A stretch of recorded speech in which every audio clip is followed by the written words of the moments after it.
من آرتمیس هستم. در دل آرامش بخش طبیعت، جایی که زمین و آسمان با هم آمیخته می شوند، ما به سفری می رویم که در آن هنر و آشپزی با عشق به طبیعت همسو می شود. من و دختر عمویم سوفیا در قلب طبیعت و در کنار یکی از زیباترین خانه‌های روستایی رفتیم. اینجا زندگی به سادگی و زیبایی جریان دارد. اگه هنچره بره رو دستت بعد با آب میره. یا کوچیلو بزرگ قشنگ بزرگ. چرا بزرگ؟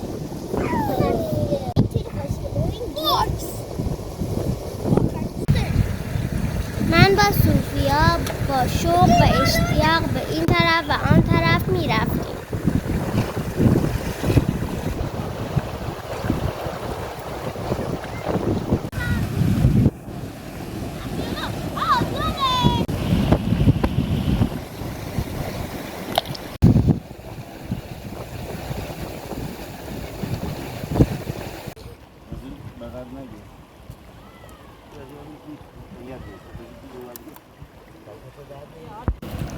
در اینجا هیچ چیز به اندازه گرمای آتش و عطر تازگی مواد غذایی نمیتواند روح انگیز باشد. این یک روز خاص است، روزی که ما به جستجوی طعم سنتی آش دوغ محلی خواهیم رفت.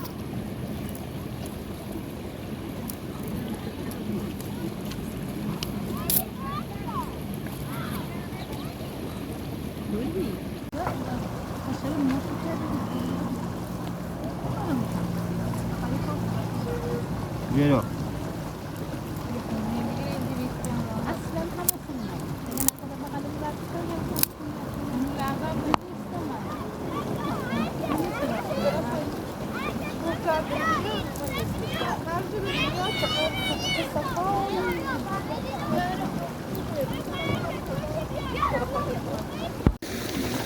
این بچه ها در آب سرد رودخانه بازی می کنند و واقعا خوشحال به نظر می رسند. هر بار که یکی از آنها به آب می پرند احساس می کنم که پرنده ها نیز با ما در این شادی شریک هستند.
اما یک لحظه دیگر هم بود که ترس به ما چیره شد.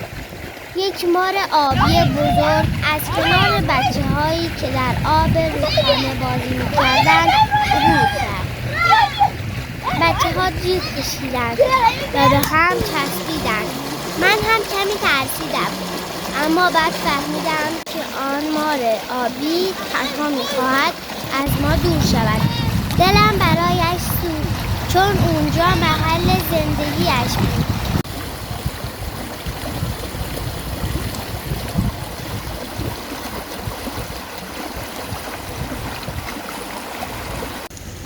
حالا نوبت پختن آشدوغ است. بوی خوش آن در هوا می‌پیچد. آشدوغ بهترین غذایی است که می‌توانیم درست کنیم.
Ya, requiere subir y regresar.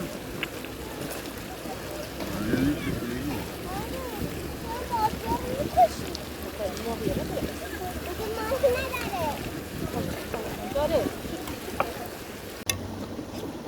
Yürü şeydi. Hı?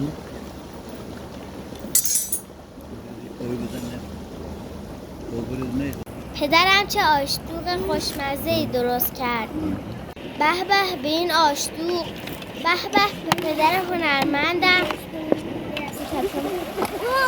ولی ناگهان با خبر شدیم که یک ماهی کوچک در خطر است. من و سوفیا با دلسوزی و ناراحتی ماهی را از دست ماهیگیر نجات دادیم و من بعد آن را به آب بازگرداندم. ببین داره جون میگیره. ببین داره آب میخوره. مال منه. هی جون میگیره. مال منه. زنده شو. نه دستی بیا بکنی. نکن. در پایان این روز پر از خاطرات ما در کنار رودخانه نه تنها غذای خوشمزه را تهیه کردیم بلکه لحظاتی پر از عشق و دوستی و دوامی برای همیشه را تجربه نمودیم.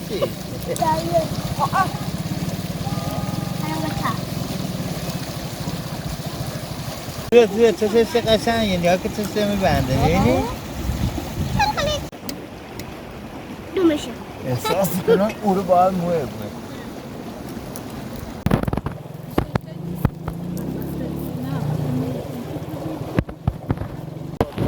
بیاره اینم بیاره برو دیدی؟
در قسمت بعد به دیدن یکی دیگر از اقوام عشایر می رویم و با یک روز زندگی با آنها به چالش‌های زندگی آنها می پردازیم. ما را سابسکرایب و لایک کنید تا در سفرهای بعدی با ما باشید. بای بای.